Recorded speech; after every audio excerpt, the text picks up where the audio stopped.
ते वासुदेवाय सज्जनों, अब इस अध्याय में भगवान के मंदिर में झाड़ू लगाना और उसके मंदिर को लीपने के फल का और राजा जयध्वज की कथा का प्रसंग है। सीधा चलते हैं कथा की तरफ। राजा बोले, भगवान के पूजन का पावन विधि। भगवान नृसिंह के मंदिर में जो झाड़ू देता है तथा उसे लीपता पोतता है, वह पुरुष किस पुण्य को प्राप्त करता है?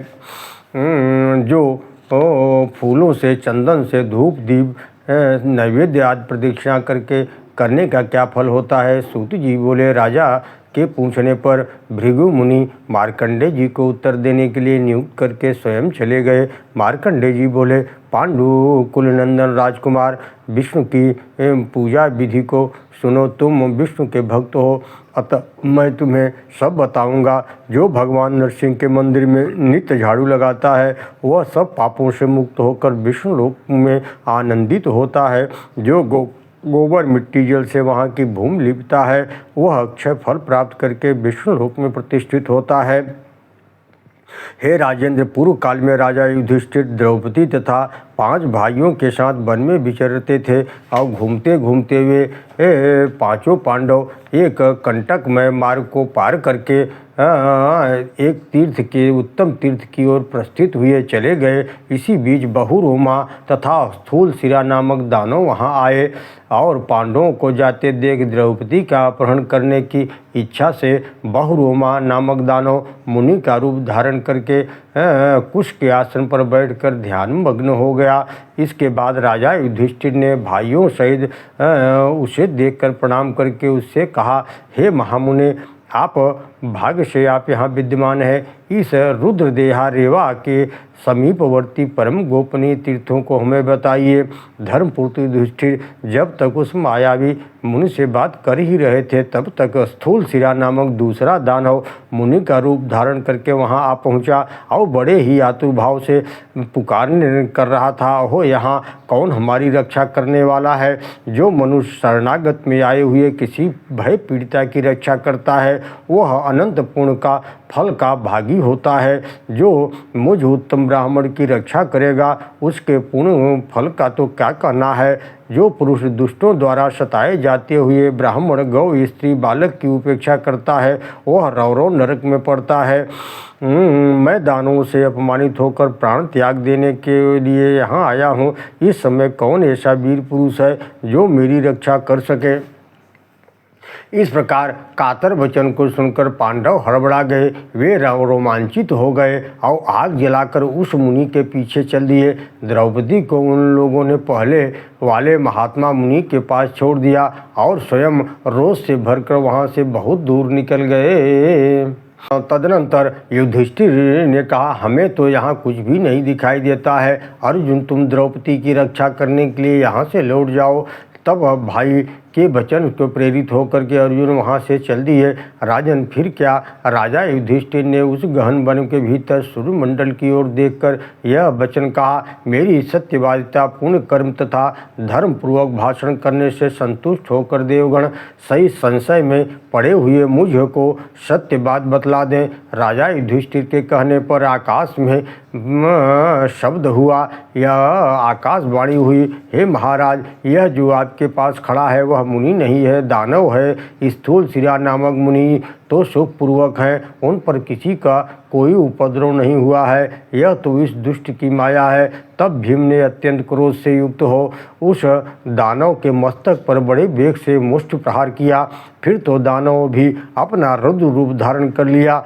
फिर भीम को मुक्का मारा। इस प्रकार संग्राम छिड़ गया। भीम ने उस वन में बड़े कष्ट से उसके स्थूल मस्तक का छेदन किया। इधर अर्जुन भी जब मुनि के आश्रम पर पहुँचे, तब वहाँ उन्हें न तो वह मुनि दिखाई दिया और न प्राण प्रिया साध्वी भार्या द्रौपदी ही दिख पड़ी। तब अर्जुन ने वृक्ष पर चढ़कर ज्यों ही इधर उधर दृष्टि डाली, त्यों ही देखा कि एक दानव द्रौपदी को अपने कंधे में बिठाकर बड़ी शीघ्रता से भागा जा रहा है। उस दुष्ट के द्वारा हरी गई द्रौपदी हा धर्मपुत्र, हा भीम इत्यादि रटती हुई विलाप कर रही थी। द्रौपदी को उस अवस्था में देखकर वीर अर्जुन आवाज़ से दिशाओं को गुंजाते हुए उसके पीछे चल दिए और भागते भागते वह दानव एक जगह पृथ्वी पर गिर पड़ा और गिरते ही 4 भुजाओं से युक्त हो शंख चक्र आदि धारण करके पीताम्बर धारण रूप विष्णु रूप में दिख पड़ा। तब कुंती नंदन अर्जुन बड़े ही विस्मित हुए और उसे प्रणाम करके बोले। अर्जुन ने कहा, भगवान आपने यहाँ वैष्णवी माया क्यों फैला रखी है? चतुर्भुज के रूप में वह दानव बोला, महाबाहो, मैं विष्णु नहीं हूँ, बहुरोमा नामक दानव हूँ। मैंने अपने पूर्व कर्म के प्रभाव से भगवान विष्णु का सारूप्य प्राप्त किया है। अर्जुन बोले, बहुरोमा, तुम अपने पूर्व जन्म और कर्म का ठीक से वर्णन करो। तुमने किस कर्म के परिणाम से विष्णु का सारूप्य प्राप्त किया है? चतुर्भुज बोला, महाभाग अर्जुन, आप अपने भाइयों के साथ मेरे अत्यंत विचित्र चरित्र को सुनिए। मैं पूर्व जन्म में चंद्रवंश में उत्पन्न जयध्वज नाम से विख्यात राजा था। मैं भगवान नारायण के भजन में लगा रहता था, उनके मंदिर में झाड़ू लगाया करता था, प्रतिदिन उस मंदिर को लिपता और रात में वहां दीप जलाया करता था। उन दिनों बीतहोत्र नामक एक साधु ब्राह्मण मेरे यहाँ पुरोहित थे। मार्कंडेय जी बोले, एक दिन वेदांगों के पूर्ण विद्वान बीतहोत्र जी बैठे हुए उन विष्णु भक्त राजा से प्रश्न किया, ओम नमो भगवते वासुदेवाय। विष्णु भक्त पुरुषों में सर्वश्रेष्ठ हैं, क्योंकि आप भगवान के मंदिर में प्रतिदिन झाड़ू के लेप किया करते हैं। अतः महाभाग, भगवान के मंदिर में झाड़ू देने और वहाँ लीपने पोतने से कौन सा उत्तम फल प्राप्त होता है? जयध्वज बोले, हे विप्रेंद्र, पूर्व जन्म में मैं रैवत नामक ब्राह्मण था, जिनको यज्ञ करने का अधिकार नहीं था।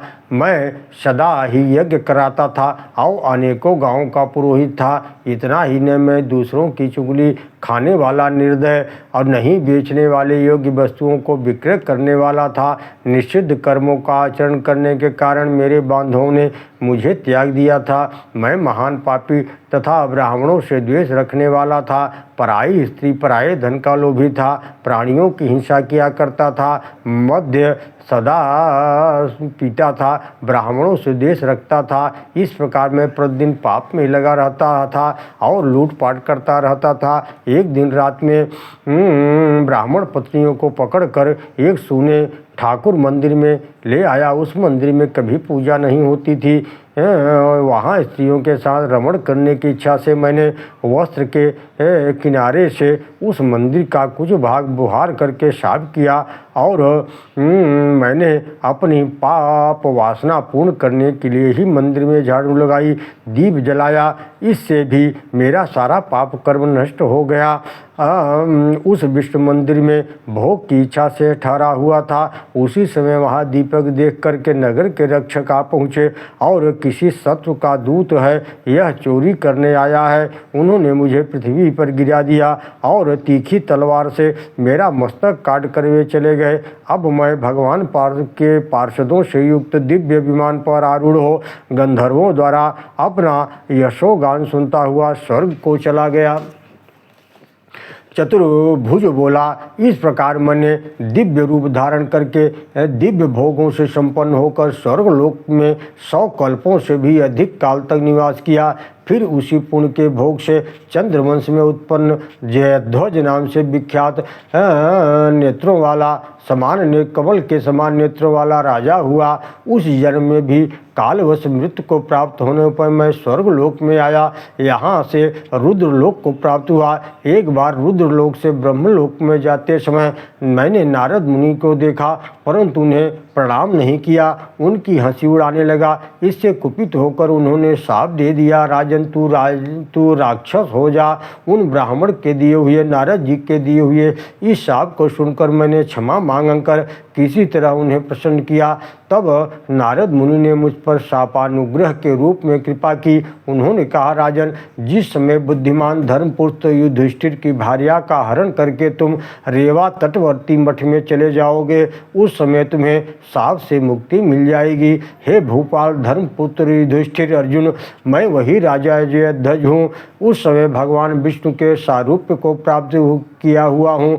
अब मैं निश्चय ही वैकुंठ धाम को जाऊंगा। नमो भगवते वासुदेवाय। पंडित जी बोले, यह कहकर धर्मपुत्र युधिष्ठिर को देखते ही देखे वे राजा जयध्वज गरुड़ पर आरूढ़ हो विष्णु धाम को चले गए, जहाँ लक्ष्मी जी के साथ भगवान विष्णु सदा विराजते हैं। इसी से विष्णु मंदिर के बुहारने और लीपने से बड़ी महत्ता प्राप्त होने का वर्णन किया गया है। राजा जयध्वज ने पूर्व जन्म में काम के वशीभूत होकर जिस कर्म को करने से ऐसी दिव्य संपत्ति प्राप्त कर ली थी, उसी को यदि भक्तिमान और शांत पुरुष करे तथा भली भांति भगवान का पूजन करे तो उनको प्राप्त होने वाले फल के विषय में क्या कहना है। सूत जी बोले, मार्कंडेय जी के वचन को सुनकर पांडुवंश में उत्पन्न राजा सहस्रानिक भगवान के जन्म में संलग्न, भगवान के पूजन में संलग्न हो गए। इसलिए प्रिय बिंद्र, आप लोग यह सुन लें कि अविनाशी भगवान नारायण जानकर अथवा अनजान में भी पूजा करने वाले अपने भक्तों को मुक्ति प्रदान करते हैं। जो भक्त प्रणत जनों का कष्ट दूर करने वाले भगवान विष्णु का पूजन करते हैं, वे वंदनीय, पूजनीय और विशेष रूप से नमस्कार के योग्य है। ओम नमो भगवते वासुदेवाय।